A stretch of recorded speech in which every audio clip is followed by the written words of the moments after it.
This week we're going to speak about something very serious, actually. The last couple of weeks we've been talking about wonderful things, beautiful things. We've been talking a lot in a very idealistic way. But actually the reality of the world is very different than the ideal, isn't it? Usually idealistic people are told that you're not realists. You're not being realistic if you're too idealistic. And the reason people say that is because, unfortunately, the reality of the world is we see no ideal there at all. Actually, the title of this program, Towards an Ideal World, the unification movement towards an ideal world. A lot of people think that ideal world, or the concept of an ideal world, is ridiculous. But actually, if we examine the Bible, we can see that God's original plan for man was, in fact, an ideal world. That means that God never planned for sin. And actually, a lot of religious people believe that God planned that man would sin and that we would have this sorrowful, unhappy world.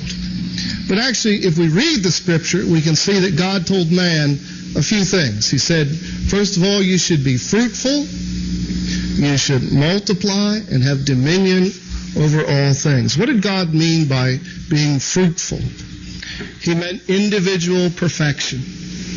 And of course, by multiplication, he meant then family or marriage, and then the multiplication of perfection or sinlessness through the lineage of man. So we can see that according to God's original plan for creation, then there shouldn't have been sin, there shouldn't have been sorrow, there shouldn't have been suffering or war and bloodshed, as we've seen, not only through history, but even today. You pick up any newspaper, and we can see the world is suffering.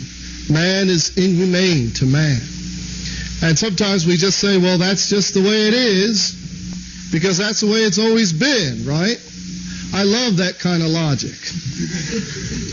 So don't try to change it, because that's just the way it is. But actually, we need to really understand why man fell away from God's ideal. What happened? And for this, we have to go back to the very origin of man, the very root of our lineage. And we can see that actually at the root of our lineage, we see the root of man's failure or sin. That it was in the very beginning that man fell away from God.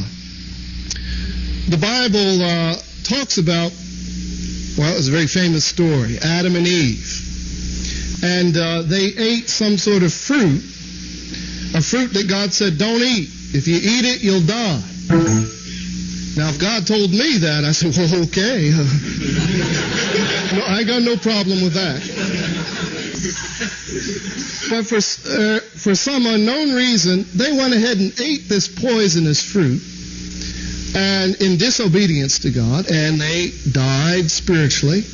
And the result is we've seen not the multiplication of perfection or sinlessness, we've seen through our lineage the multiplication of sin.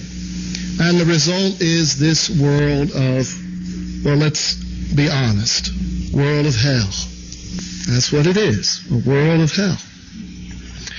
So we want to look at this story and see if we can really understand what is the real cause of sin. What was the first sin or the root of sin? So let's look at Genesis, an amazing story. And we want to try to understand the meaning of the symbols within the story. For instance, what is the Garden of Eden? Or who are Adam and Eve? Where did they come from? What was the fruit that they ate? This is a very mysterious fruit. Is this a literal fruit or symbolic fruit? Literal or symbolic? Well, who are Adam and Eve, by the way? Actually, the literal translation of Adam and Eve means first man and first woman. What about the Garden of Eden? Actually, the Bible places the Garden of Eden somewhere around the Euphrates River. And it's very interesting because anthropologists tell us that the cradle of civilization is in the very same place, between the Tigris and Euphrates River. So the Bible, though very symbolic, is really based on fact, literal fact, historical fact.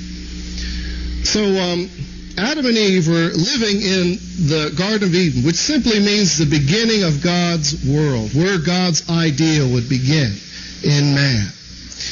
And God told them not to eat this fruit, and they ate it. So what could this fruit be? A lot of people believe it's literal. And then we see all these religious debates. Well, it was an apple. No, it was a pear. No, it was a banana. And then these exotic cults spring up. Oh, no, it was a mango. But then we come along and say, no, the fruit is actually symbolic. It's symbolic of something other than a literal fruit. Even Jesus said in Matthew 15:11, it's not that which goes into the mouth that defiles a man, it's that which comes out. So when we're talking about a fruit, we're not talking about a literal, but a symbolic fruit. So let's locate it. If it's a symbolic fruit, then where does it come from? And the Bible tells us that it comes from a tree of knowledge of good and evil.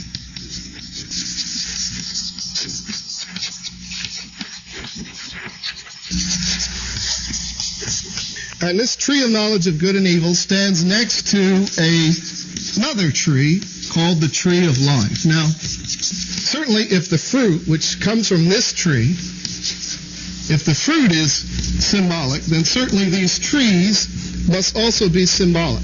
They stand in the middle of the garden. In the middle of the garden. So what is the symbolic meaning of the tree of life? Actually, the tree of life appears many times in the Bible. Tree of knowledge only once. So let's deal with the tree of life first. Tree of life we see in Proverbs. Those of you that have your Bibles, you can look these up. Proverbs 13:12, Revelations 22:14, and Genesis 3:24. In every case, we can see that this tree of life is something that man is seeking. Through the ages, the Old Testament age, the New Testament age, and Adam. Adam is desiring this tree of life. Genesis 3:24 says that God drove out man at the east of Eden and placed a cherubim with a flaming sword to guard the way to the tree of life. So what was Adam actually trying to obtain? What was the first thing instruction that God gave to Adam? He said, be fruitful. Be fruitful like a tree. So here we see some connection in symbolism. So when we're talking about a tree of life, we're not talking literally about a tree, but we're talking about a state of being that God instructed Adam to fulfill. And that is the state of fruitfulness, which simply means individual perfection, to become one with God, to become a divine person.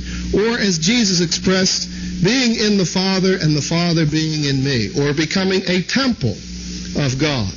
So Adam would have to attain this fruitfulness or perfection. And the tree of life is the symbol of this perfection.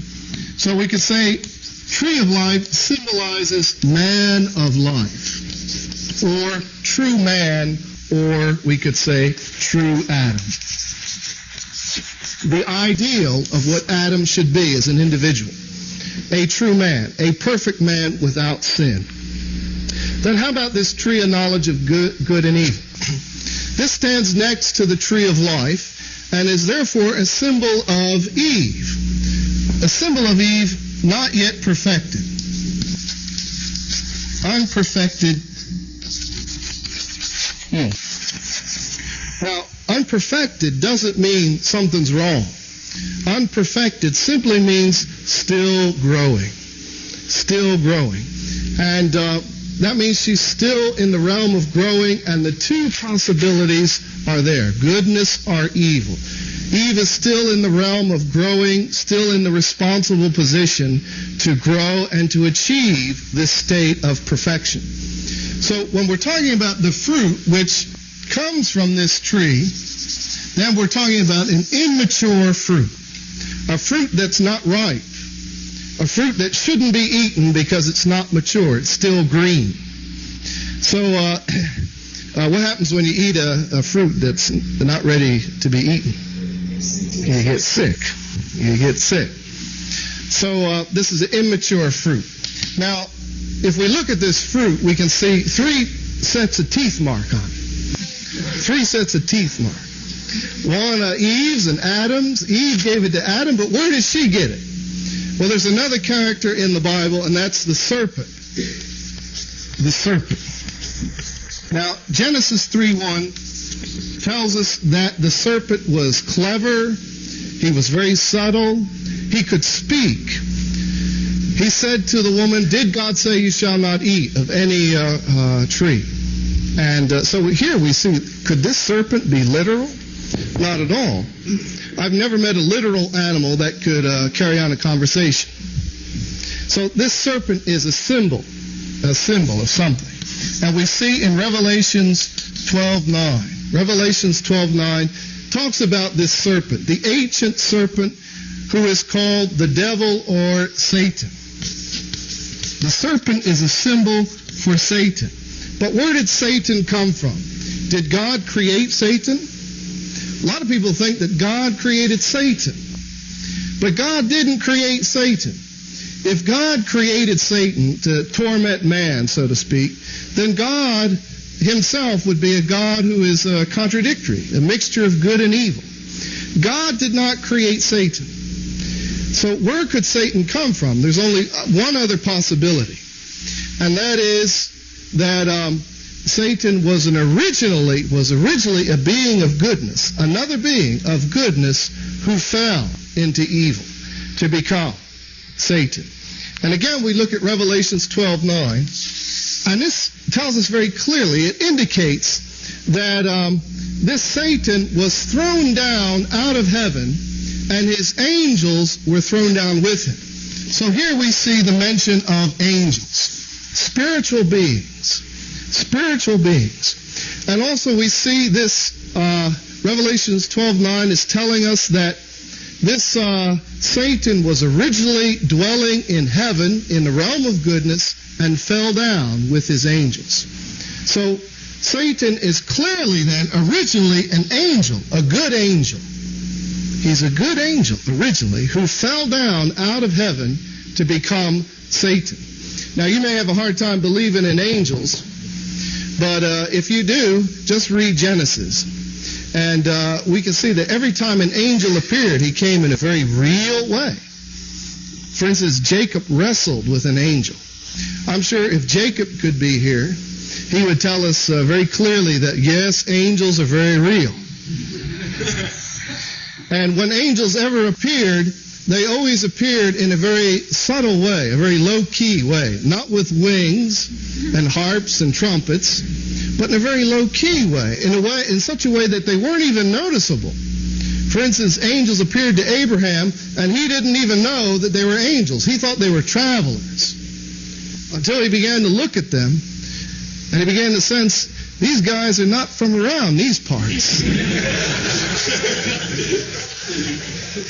And those angels sat down and they even ate a meal. Now you think about that. How could a spiritual being eat a meal that is physical? Well, I won't answer that this week, but let's just suffice it to say that it happened. So angels are very substantial. They're very substantial beings. And finally we see that in Isaiah 14:12, Isaiah 14:12, this angel is identified to be Lucifer. Lucifer the archangel. Lucifer the archangel then is the one who tempted Eve to eat the fruit, and then she tempted Adam. So we can look at it from this way then. There is some relationship then involving Lucifer, Eve, and then Adam. So let's see. We know that the fruit passed from Lucifer, he tempted Eve, and then she tempted Adam. Now what could this fruit be? What could this fruit be? That's the common base between the sin of the angel and the sin of man, is this mysterious fruit. Now let's look at the Bible. The Bible talks about the sin of man very clearly. Genesis 2:25 says that before the fall, Adam and Eve were naked and unashamed. And then in Genesis 3:17 it says that after the fall, they hid their lower parts. They hid the sexual areas of their body. Now, if eating the fruit was actually literally eating the fruit, then they would have put the fig leaves over their mouths. But they covered the sexual areas of their body because this eating of the fruit actually symbolizes a sexual relationship between Adam and Eve. And it was premature, and that's why it was evil. It was evil because it took place before either one had become fruitful, which is the prerequisite for multiplication. So, what was the first thing that God said to Eve? Started talking about how her children were going to be born. So God knew what went on. But it's very interesting because this was a result of eating the fruit between Lucifer and Eve, the same fruit. We look at this same fruit, hey, there's another set of teeth marks on here. And that's between the archangel, the serpent, and Eve. And if we look at Jude 6:7, Jude 6 and 7 talks about the sin of the angels. Talks about Sodom and Gomorrah. And comparing the rebellion of the angels who were not content to keep their proper dwelling and left their proper dwelling, comparing this act of rebellion with the sin of Sodom and Gomorrah. Now, we all know what the sin of Sodom and Gomorrah was. Comparing the sin of the angel, the rebellion of the angel, with immorality. And again, the same fruit that Adam and Eve ate is the same fruit that Lucifer and Eve ate. So, in other words, eating the fruit, Lucifer passing the fruit to Eve, and she eating the fruit means a sexual relationship took place between an archangel and Eve. And then Eve passing the fruit to Adam means that a sexual sin took place between Eve and Adam. So a spiritual fall and a physical fall. So we can see very clearly that eating the fruit means sexual sin. So the fall, the root of sin, is the misuse of love, or adultery, fornication. So we can see then, it's an amazing thing, that actually through this unprincipled sexual relationship between an archangel, a spiritual being, and Eve, and then the second fall on the physical level between Eve and Adam, we can see that the root of sin began. The result is that the children that were born from Adam and Eve then were unqualified. They weren't really qualified in the eyes of God. So what we've seen is this original sin passed on from generation to generation to generation. And as Jesus said then, none are righteous, not even one. And this passing on of sin has multiplied from a family level, Adam's family, to a society level, to a national level, to a world level. So the world of conflict that you and I are living in is ultimately a result of this first sin. Thank you very much.